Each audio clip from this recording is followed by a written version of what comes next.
बिस्मिल्लाहिर्रहमानिर्रहीम। अस्सलाम वालेकुम डियर स्टूडेंट्स, कैसे हैं आप सब।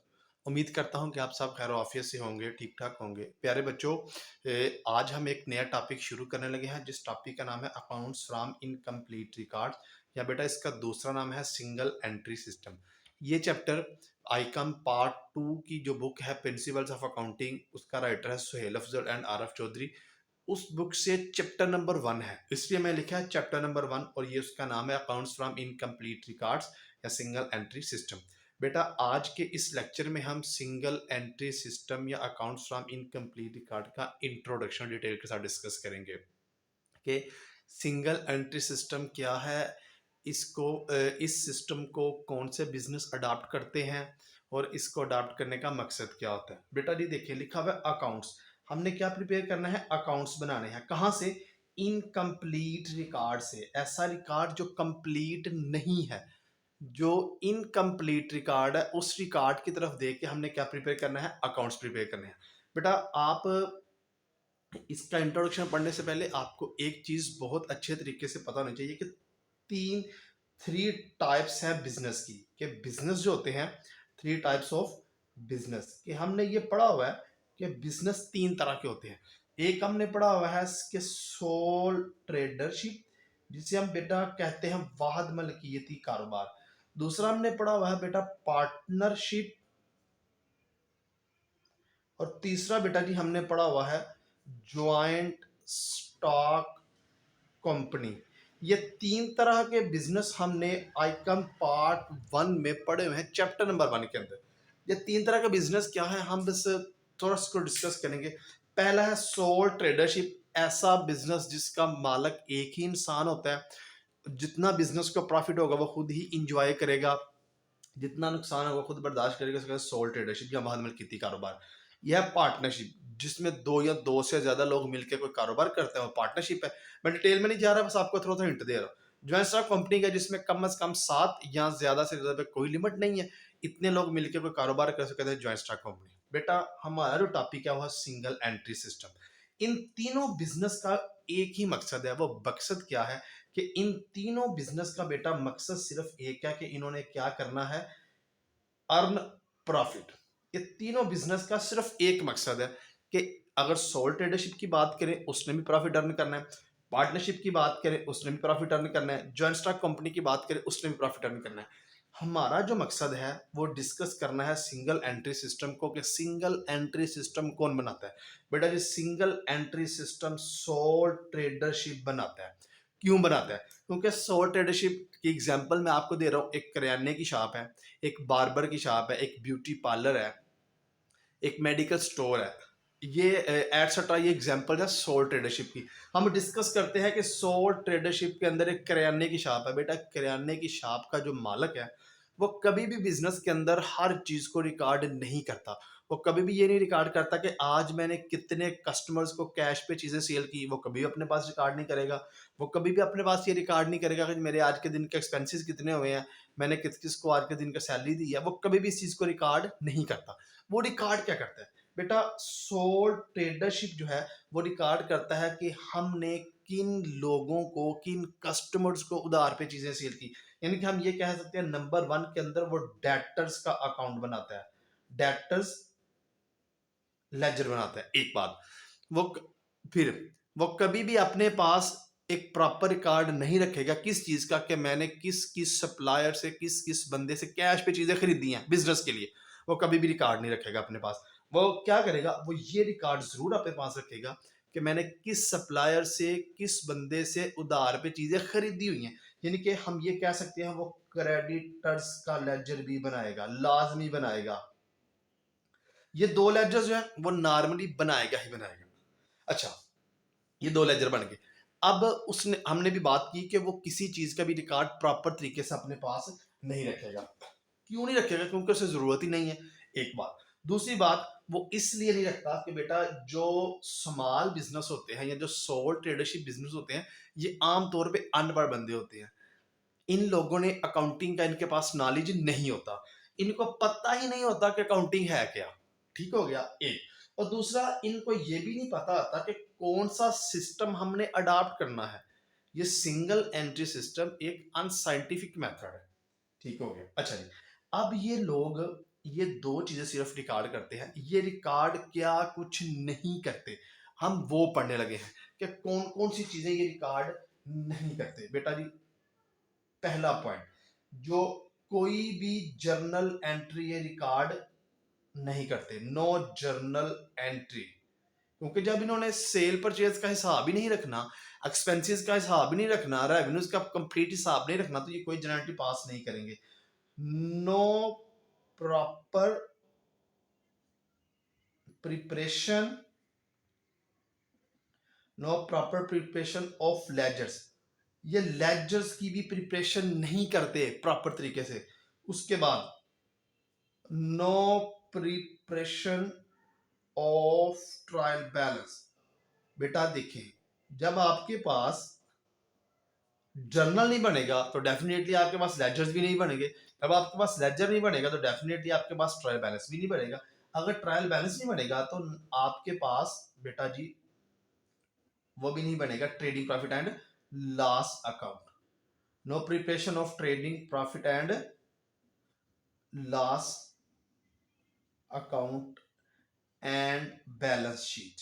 ये बैलेंस शीट को भी प्रिपेयर कंप्लीट तरीके से प्रिपेयर नहीं करते। उसके बाद मैंने अभी आपको बताया कि ये क्या है, इट इज अनसाइंटिफिक मेथड। ये जो मेथड है ये अनसाइंटिफिक मेथड है।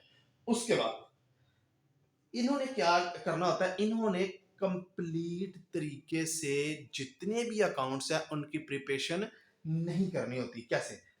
There is no proper record of accounts, कि इन्होंने जो अकाउंट्स है लाइक इनके पास एसेट्स, लायबिलिटीज, रेवेन्यूज, कैपिटल का प्रॉपर तरीके से रिकॉर्ड नहीं होता। ठीक हो गया, हमने ये पढ़ लिया। अब हम ये पढ़ने लगे हैं कि ये जो बिजनेस है सोल ट्रेडरशिप, इसने किसी चीज का भी रिकॉर्ड अपने पास नहीं रखा हुआ। इसने कोई ना कोई चीज तो अपने पास रिकॉर्ड के तौर पर रखी होगी। किस रिकॉर्ड के लिए? इस रिकॉर्ड के लिए कि इसने अपना प्रॉफिट निकालना है। ठीक है, वो प्रॉफिट निकालने के लिए एक स्टेटमेंट बनाता है। वो स्टेटमेंट क्या है, हमने उस स्टेटमेंट को डिस्कस करना है और इंशाल्लाह उस स्टेटमेंट से आपको सारी चीजें समझ आ जाएगी। देखिए जी, सोल ट्रेडरशिप अपना प्रॉफिट निकालने के लिए एक स्टेटमेंट बनाता है, जिस स्टेटमेंट कहते हैं statement of profit and loss. उसका फॉर्मेट क्या है? सबसे पहले वो लिखता है नेम, जिसका नेम दिया गया वो, फिर वो लिखेगा statement of profit and loss, फिर हम लिखेंगे फॉर द ईयर एंडेड, जो भी हमें ईयर बताएगा हम वो लिख देंगे। अच्छा, इसका हम एक फॉर्मेट डिस्कस करते हैं कि फॉर्मेट वो किस तरह से बनाते हैं। देखें, ये मैं रफ्सा फॉर्मेट बना रहा हूं सिर्फ आपको समझाने के लिए। यहाँ पे हम लिखेंगे पर्टिकुलर्स, अगर आप ना भी लिखें तो कोई मसला नहीं है। यहाँ पे हम लिखेंगे अमाउंट और रुपीज। ये स्टेटमेंट क्या है? सबसे पहले बेटा इसके अंदर लिखा जाता है क्लोजिंग कैपिटल। क्लोजिंग कैपिटल क्या होता है? At the end of the year जो कैपिटल बच जाता है उसे कहते हैं क्लोजिंग कैपिटल। इसकी अमाउंट हम यहाँ लिखेंगे। इसके अंदर बेटा जी हम ऐड क्या करते हैं? इसके अंदर हम ऐड करते हैं ड्राइंग्स। ड्राइंग्स क्या होता है? जो पर्सनल यूज के लिए बिजनेसमैन बिजनेस से चीजें निकालता है वो ड्राइंग्स होती है। यहाँ पे लिखेंगे। इन दोनों को प्लस किया, हमारे पास कोई एक आंसर आएगा। इस आंसर का कोई नाम नहीं है। फिर बेटा जी इस आंसर में से लेस करेंगे फ्रेश कैपिटल। फ्रेश कैपिटल को फर्दर कैपिटल भी कहते हैं, इसको इंट्रोड्यूस कैपिटल भी कहते हैं, इसको एडिशनल कैपिटल भी कहते हैं, इसको न्यू कैपिटल भी कहते हैं। ये 5 नाम है फ्रेश कैपिटल के। यहाँ पे इसके अमाउंट लिखेंगे। इस आंसर में से ये जब माइनस करेंगे तो हमारे पास एक आंसर आएगा। बेटा जी इसको हम बोलेंगे एडजस्टेड कैपिटल। हमारे पास एक आंसर आ गया, उसको हम बोलेंगे एडजस्टेड। क्यों? क्योंकि इसके अंदर हमने क्लोजिंग और फ्रेश कैपिटल को एडजस्ट किया होता है। फिर इसके अंदर से बेटा जी हमने लेस करना है ओपनिंग कैपिटल। ओपनिंग कैपिटल क्या होता है? ऐसा कैपिटल जो आपके पास फर्स्ट डे, बिजनेस के फर्स्ट डे था, वो आपके पास ओपनिंग कैपिटल है। यहाँ पे हम लिखेंगे इसमें से ये लेस करेंगे, हमारे पास यहाँ पे एक आंसर आएगा बेटा जी, या तो ये आंसर नेट प्रॉफिट में आ जाएगा या ये आंसर नेट लॉस में आएगा। नेट प्रॉफिट में कैसे आएगा? अगर आपके पास एडजस्टेड कैपिटल की अमाउंट ज्यादा है और ओपनिंग कम है तो प्रॉफिट आएगा। अगर एडजस्टेड कैपिटल की अमाउंट कम है और ओपनिंग कैपिटल की अमाउंट ज्यादा है तो आपके पास लॉस आएगा। ये हो गया। ये स्टेटमेंट बना के बिजनेसमैन क्या करता है, अपना प्रॉफिट निकालता है। अब हम आगे चलते हैं। अगर आपके पास क्वेश्चन के अंदर क्लोजिंग कैपिटल की अमाउंट नहीं बताई गई और आपके पास क्वेश्चन के अंदर ओपनिंग कैपिटल की अमाउंट नहीं बताई गई तो हम कैसे फाइंड आउट करेंगे? बेटा जी इसके लिए हम एक स्टेटमेंट बनाते हैं। वो स्टेटमेंट क्या है? उस स्टेटमेंट को हम नाम देते हैं स्टेटमेंट ऑफ अफेयर्स। हम यहां लिखेंगे स्टेटमेंट ऑफ अफेयर्स। जब लिखेंगे एज ऑन, जो डेट होगी, जो मंथ होगा, जो ईयर, और सबसे ऊपर हम लिख लेंगे नेम। अच्छा जी, इसका हम थोड़ा सा फॉर्मेट डिस्कस करते हैं क्योंकि ये फॉर्मेट मोस्ट इंपोर्टेंट फॉर्मेट है कैपिटल निकालने के लिए। इस फॉर्मेट की आपको बेटा समझ लाजमी आनी चाहिए, इसलिए मैं ये जरा थोड़ा नीट करके बना रहा हूँ कि बच्चों को ना जरा अच्छे तरीके से समझ आ जाए।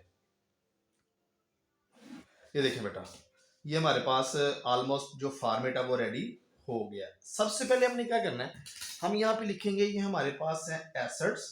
आप यहाँ पे लाइबिलिटीज भी पहले लिख सकते हैं, एसेट भी लिख सकते हैं, वो आपकी अपनी मर्जी का, कोई मसला नहीं है। रुपीज, लाइबिलिटीज एंड कैपिटल, फिर रुपीज। इसकी कोई डेबिट और क्रेडिट साइड नहीं होती। अच्छा जी, अगर हम एग्जांपल ले रहे हैं, अगर आपके क्वेश्चन में ओपनिंग कैपिटल नहीं बताया गया तो बेटा ओपनिंग कैपिटल निकालने के लिए आप ये स्टेटमेंट बनाएंगे। इसमें लिखेंगे क्या?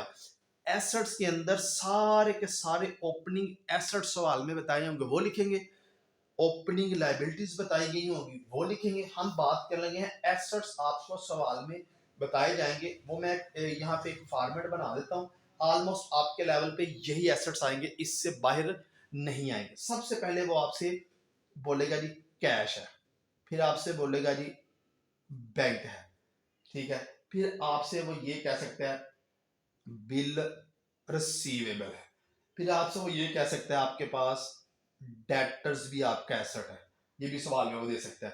फिर वो आपके पास स्टॉक बता सकता है, ये भी आपका एसेट है। फिर वो आपके पास क्वेश्चन के अंदर इन्वेस्टमेंट बता सकता है, ये भी आपका एसेट है। फिर वो आपके पास क्वेश्चन के अंदर फर्नीचर बता सकता है। फिर वो आपके पास प्लांट बता सकता है। फिर वो आपके पास मशीनरी बता सकता है, ये सारे एसेट है बेटा। फिर वो आपके पास लैंड बता सकता है। फिर वो आपके पास बिल्डिंग बता सकता है, ये सारे आपके एसेट्स बताए गए हैं। उसके बाद लाइबिलिटीज में वो आपको क्या बता सकता है? लाइबिलिटीज में आपको बता सकता है क्रेडिटर्स हैं जी, ठीक हो गया। लाइबिलिटी में आपको बता सकता है आउटस्टैंडिंग एक्सपेंसेस हैं जी, ठीक हो गया। हम लिखेंगे यहाँ पे ये लाइबिलिटी है। ओइंग फॉर रेंट, ये भी आपकी लाइबिलिटी है, ये भी बता सकता है। रेंट ड्यू या कोई भी एक्सपेंसेस ड्यू जिसे आउटस्टैंडिंग कहता है, वो ये भी आपको बता सकता है। उसके बाद वो आपको ये भी बता सकता है कि लोन फ्रॉम बैंक या लोन फ्रॉम एनी बैंक या एनी पर्सन या एनी इंस्टीट्यूशन, कुछ भी बता सकते हैं, उसकी अमाउंट आप यहां पे लिखेंगे। ओपनिंग एसेट्स बताए गए हैं, ओपनिंग एसेट्स आपने एसेट्स लिखने हैं। इसके अंदर हेडिंग देने की जरूरत नहीं है कि ये करंट एसेट है, ये फिक्स एसेट है, ये करंट लायबिलिटी है, फिक्स, कोई जरूरत नहीं है।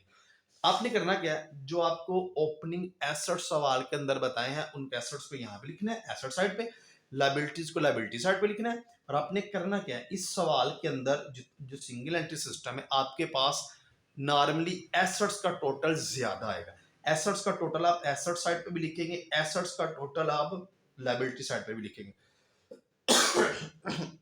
सॉरी। अच्छा जी, एसेट्स का टोटल किया, एसेट साइड पे भी लिखा, लायबिलिटी साइड पे भी लिखा। इसमें से आपने ये सारी की सारी जो लायबिलिटी साइड है उसको लेस करना है, तो आपके पास एक आंसर आएगा। वो हम आंसर यहाँ पे लिखेंगे, उसको हम बोलेंगे कैपिटल, और आगे लिखेंगे बैलेंसिंग फिगर्स। ये जो आपके पास कैपिटल है, ये आपके पास ओपनिंग कैपिटल आ जाएगा। इसके साथ लिखना नहीं ये ओपनिंग कैपिटल है, ये आपको डेट बता रही होगी ये ओपनिंग कैपिटल है। बेटा ये मैंने बात कर ली ओपनिंग कैपिटल की। अगर सवाल के अंदर क्लोजिंग कैपिटल भी नहीं है, जो पीछे में डिस्कस किया, सवाल के अंदर क्लोजिंग कैपिटल भी नहीं है, फिर हम इसी तरह की एक स्टेटमेंट बनाएंगे। उस स्टेटमेंट को बनाने के लिए भी आपको क्लोजिंग एसेट्स, क्लोजिंग लायबिलिटीज बताई गई होंगी। वो सारे के सारे एसेट्स आप डेबिट साइड पे, सॉरी एसेट साइड पे लिखेंगे, लायबिलिटीज लायबिलिटी साइड पे लिखेंगे, इसी तरह एसेट्स का टोटल करेंगे, दोनों साइड पे लिखे, ये सारी चीजें माइनस करके हमारे पास वो क्लोजिंग बैलेंस आ जाएगा। ये बात हो गई बेटा। ओपनिंग स्टेटमेंट भी बन गई, क्लोजिंग स्टेटमेंट भी बन गई। अब हम थोड़ा आगे जाने लगे। वो क्या, सवाल के अंदर आपको एडजस्टमेंट्स बताई गई हैं, वो सारी की सारी एडजस्टमेंट जो क्लोजिंग स्टेटमेंट हम इस तरह की बनाएंगे उसमें करनी है। वो डेटर्स के ऊपर एडजस्टमेंट हो सकती है, वो फर्नीचर के ऊपर डेप्रिसिएशन हो सकती है, वो मशीनरी के ऊपर डेप्रिसिएशन हो सकती है, वो बिल्डिंग के ऊपर डेप्रिसिएशन हो सकती है, वो बिल रिसीवेबल में से रिजर्व माइनस करवा सकते हैं, कुछ भी करवा सकते हैं। ये सारी की सारी एडजस्टमेंट आपने क्लोजिंग बैलेंस जिस स्टेटमेंट में निकालेंगे उस स्टेटमेंट में करेंगे, ओपनिंग में नहीं करेंगे। अच्छा, नेक्स्ट, अगर आपने क्वेश्चन के अंदर आपको ओपनिंग क्लोजिंग डाटा दिया, उसके अलावा अगर कोई डाटा दिया गया उसमें आपने एसेट कोई परचेज किया, तो बेटा जितने एसेट्स परचेज सवाल में करेंगे वो भी क्लोजिंग स्टेटमेंट में लिखेंगे एसेट साइड पे। अगर आपने क्वेश्चन के अंदर किसी से लोन लिया हुआ है तो वो भी आप बेटा क्लोजिंग स्टेटमेंट में लिखेंगे, लायबिलिटी साइड में लोन लिखेंगे, साथ लोन के ऊपर इंटरेस्ट भी लेंगे। वो कैसे लेना है वो जब हम क्वेश्चन करेंगे इंशाल्लाह तब हम डिस्कस करेंगे बेटा। ये सारा फॉर्मेट था।